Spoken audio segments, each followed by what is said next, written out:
नमस्कार, प्रतिभा रेसिपीमध्ये तुमच्या सर्वांचे स्वागत आहे. तर आज मी बनवलेले आहे मस्त झणझणीत असे मसाला शिंगोळे. तर याआधीसुद्धा आपण शिंगोळे कसे बनवायचे ते पाहिलेले आहे, पण आज आपण मसाला शिंगोळे बनवलेले आहे. ते म्हणजे झणझणीत आणि चमचमीत महाराष्ट्रीयन पारंपरिक रेसिपी, ती म्हणजे मसाला शिंगोळे. अगदी पाहूनच तुमचंही पोट भरलं असेलच. तर चला पाहूया कसे बनवायचे ते. तर आता मी वाटण्यासाठी अगोदरच मसाला काय केलेला आहे, भाजून घेतलेला आहे. तर आपल्या मसाला शिंगोळे बनवायचे आहे, तर त्यासाठी अगोदर आपण पाहूया की काय काय मसाला भाजून घेतलेला आहे. तर मी काय केलेलं आहे, 2 मिडियम आकाराचे कांदे असे लालसर भाजून घेतलेले आहे थोडंसं तेल टाकून. आणि हे थोडेसे खोबऱ्याचे पातळ काप करून हे सुद्धा भाजून घेतलेलं आहे. खोबऱ्याच्या अर्धी वाटीपेक्षा सुद्धा अर्धी वाटी मी घेतलं होतं खोबरं. एक अख्खी लसूण कांडी सोलून घेतलेलं आहे, थोडंसं आलं घेतलेलं आहे आणि कोथिंबीर. आता हे सगळं आपल्याला जे आहे याचं बारीक मिक्सरच्या भांड्यामध्ये वाटण करून घ्यायचं आहे. थोडंसं पाणी टाकून आपण याचं वाटण बनवून घेऊया. आता हे झालं रशासाठी. आता हे बघू शकता तुम्ही, हे शिंगोळीसाठी आपल्याला लागणार आहे 1 चमचा जिरे आणि लसूण घेतलेला आहे. तर लसूण सोलून घ्यायचा आणि 1 चमचा जिरे. तर याची सुद्धा आपल्याला पेस्टच करायची आहे. थोडंसं पाणी यात पण टाकावं लागेल, कारण व्यवस्थित बारीक पेस्ट झाली पाहिजे. आता हे शिंगोळीसाठी आहे आणि हे आहे रशासाठी. तर दोन्ही आता आपण मिक्सरच्या भांड्यामध्ये मी बारीक वाटण करून घेते. तर चला आता मी अगोदर वाटण करते. तर हे बघा, पाहू शकता आता हे आपण वाटण करून घेतलेलं आहे. याचा आपल्याला झणझणीत असा मस्त रस्सा बनवायचा आहे आणि हे आपल्याला शिंगोळीचं पीठ मिक्स करण्यासाठी लागणार आहे. तर चला, दोन्ही तयार आहे, पण सगळ्यात अगोदर आपण आमटी बनवून घेऊया, म्हणजे रस्सा बनवून घेऊया. तर आता आपण टाकूया 1 4 चमचे तेल आणि तेल जे आहे ना गरम होऊन देऊया. तेल गरम झालं की आपण घेतलेलं आहे मोहरी, अर्धा चमचे जिरे आणि घरगुती मसाले जे तुमच्या घरात अवेलेबल असेल तेच आपण मसाले वापरणार आहेत. तर मी घेतलेली आहे ही मिरची पावडर 1.5 चमचा. आता प्रत्येकाचं तिखटचं प्रमाण वेगवेगळं असू शकतं, त्याप्रमाणे तुम्ही मिरची पावडर घेऊ शकता. आणि हा मी काळा मसाला घेतलेला आहे 1.5 चमचा आणि अर्धा चमचा हळद पावडर. तर थोडीशी मी फोडणीमध्ये ना कोथिंबीर टाकते. आणि आपण जे आता वाटण बनवून घेतलेलं आहे, आलं लसूण कांदा खोबऱ्याचं कोथिंबीरचं, हे वाटण आता आपण टाकूया. आणि आता मसाला परतताना काय करायचं, स्लो गॅसवरच परतायचं, म्हणजे ना काय होतं की भाजीला छान रस्सा येतो, म्हणजे मस्त अशी तरी येते आणि मसाला जळतसुद्धा नाही. तर आता आपण हे सर्व मिक्स करून घेऊया. आता मसाले छान परतून घेऊया तेलात.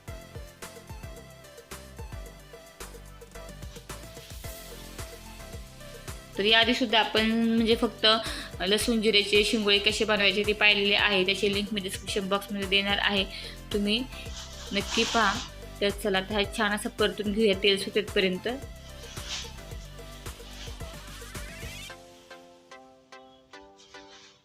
तर हे बघा, मसाला चांगला असा परतून झालेला आहे, त्याला छान असं तेल पण सुटलेलं आहे.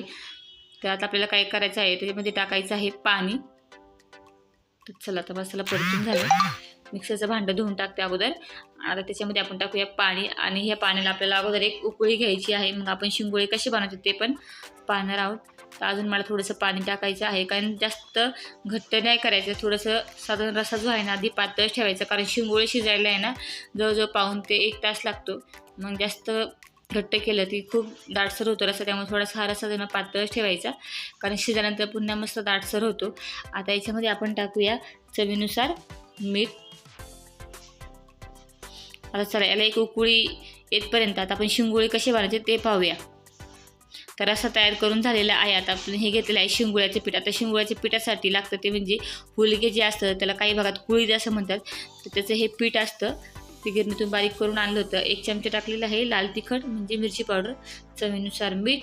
आणि आता आपण जे लसूण आणि जिरे बारीक करून घेतलं होतं, थोडंसं पाणी टाकलं होतं, कारण थोडंसं असलं काय होतं मिक्सरच्या भांड्यामध्ये बारीक होत नाही म्हणून. तर थोडंसं मी तेल टाकले आणि आता हे पाणी टाकून आता हे मळून घ्यायचं आहे. तर ह्या पिठामध्ये आपण फक्त मिरची पावडर, थोडंसं तेल, मीठ टाकलेलं आहे आणि लसूण जिऱ्याची आपण जी पेस्ट करून घेतली ते टाकलेलं आहे. आणि पीठ मळताना घट्टसं आपल्याला मळून घ्यायचे, पातळ नाही मारायचं, कारण आपल्याला याचे शिंगोळे वळवून घ्यायचे आहे. त्यामुळे घट्टसर हे पीठ जे आहे ना मळून घ्यायचं. घट्ट मळलं की शिंगोळे पण आपल्याला व्यवस्थित मळता येतात, त्यामुळे घट्ट मळून घ्यायचं. थोडंसं तेल टाकून मी पुन्हा आता हे मळून घेते. ते बघा, पीठ आपलं तयार आहे. आता काय करायचं, शिंगोळे करताना थोडंसं पीठ घ्यायचं, खाली अगोदर थोडंसं सुक्कं पीठ टाकायचं आणि मग असे वळायचे. बघा, असे. आता गावाकडे ना हे शिंगोळे हातावर सुद्धा बनवले जातात, पण मला बनवता येत नाही, पण मला खायला प्रचंड आवडतात. मग मी काय करते, पाट्यावरती असे वळून घेते आणि जेवढे पातळ असे तुम्हाला वळता येईल तेवढे तुम्ही वळवून घ्या. हे बघा थोडंसं पीठ लावून असे एक एक करून वळवून घ्यायचे. आता ही आपली महाराष्ट्रीयन पारंपरिक रेसिपी आहे आणि आमच्या पुणे आणि नगर भागात ही पावसाळ्यात आणि थंडीत आवर्जून बनवली जाते आणि डायबिटीजसाठी तर खूपच ही पौष्टिक आहे, कारण रक्तातील शुगर ही कमी करते. हे हुलगे म्हणजे खूप प्रचंड हे आरोग्याला आपले फायदेशीर आहेत. त्यामुळे तुम्ही सुद्धा अजून हुलग्याचे शिंगोळे म्हणजे कुळथाचे शिंगोळे खाल्ले नसेल तर एकदा बनवून पहा. आता हे मसाला शिंगोळे आहेत, ते आधीसुद्धा आपण साध्या पद्धतीने फक्त जिरे आणि लसणाचे शिंगोळे कसे करायचे ते सुद्धा पाहिलेले आहे आणि या सर्व रेसिपीची लिंक मी खाली डिस्क्रिप्शन बॉक्समध्ये देईलच. तसे आपल्या खूप साऱ्या महाराष्ट्रीयन पारंपरिक रेसिपी आहेत ज्या तुम्हाला देखील माहीत आहे. पुरणपोळी असेल, मासवडी असेल, पाटवडी असेल, अशा खूप साऱ्या रेसिपी आधीसुद्धा आपण अपलोड केलेल्या आहे.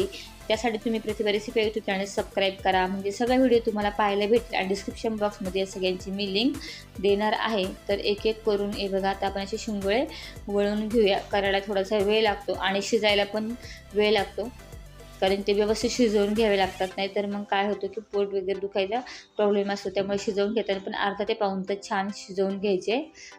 तर हे बघा आता आपले शिंगोळे जवळजवळ ना होत आलेले आहे. असे थोडं थोडं पीठ घेऊन एक एक करून आपण असे वळून घेतलेले आहे. आणि पावसाळ्यात आणि थंडी त्याची चव खूप छान लागते.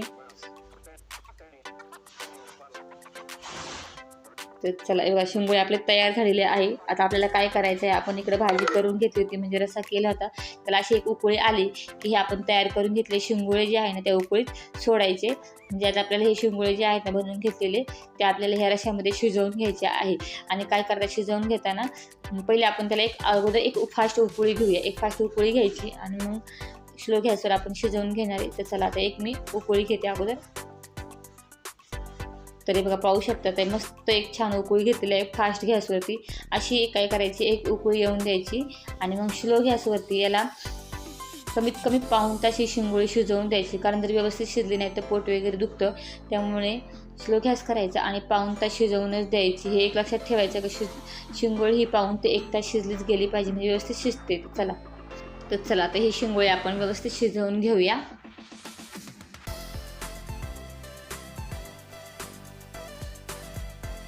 तरी बघा पाऊण तास झालेला आहे आणि आपली शिंगोळे जी आहे मी स्लो गॅसवरती व्यवस्थित शिजवून घेतलेली आहे. आता शिजली कशी यासाठी तुम्ही खाऊन पण बघू शकता, पण खायची काही गरज नाही. पाऊण तास शिजवली व्यवस्थित शिजते, फक्त स्लो गॅसवर शिजवायची. आता ही मस्त आपली झणझणीत शिंगोळी तयार आहे. अगदी तुम्ही भातासोबत खाऊ शकता, भाकरीसोबत किंवा चपातीसोबत, जशी तुम्हाला खायला आवडेल तशी. आणि मस्त अशी झणझणीत अशी तरीसुद्धा आलेली आहे. आणि ही शिंगोळी तुम्ही अजून खाल्ले आहेत की नाही कमेंट करून नक्की सांगा. आता गॅस करूया बंद, कारण शिंगोळे झालेले आहे. ते बघा मस्त आपली महाराष्ट्र पारंपरिक रेसिपी आणि पुणे आणि नगर भागामध्ये हमखास बनवली जाणारी आपली महाराष्ट्राची पारंपरिक रेसिपी असलेली शिंगोळे तयार झालेले आहेत. व्हिडिओ कसा वाटला कमेंट करून नक्की सांगा. व्हिडिओला लाईक करा, शेअर करा आणि सबस्क्राईब करा. धन्यवाद.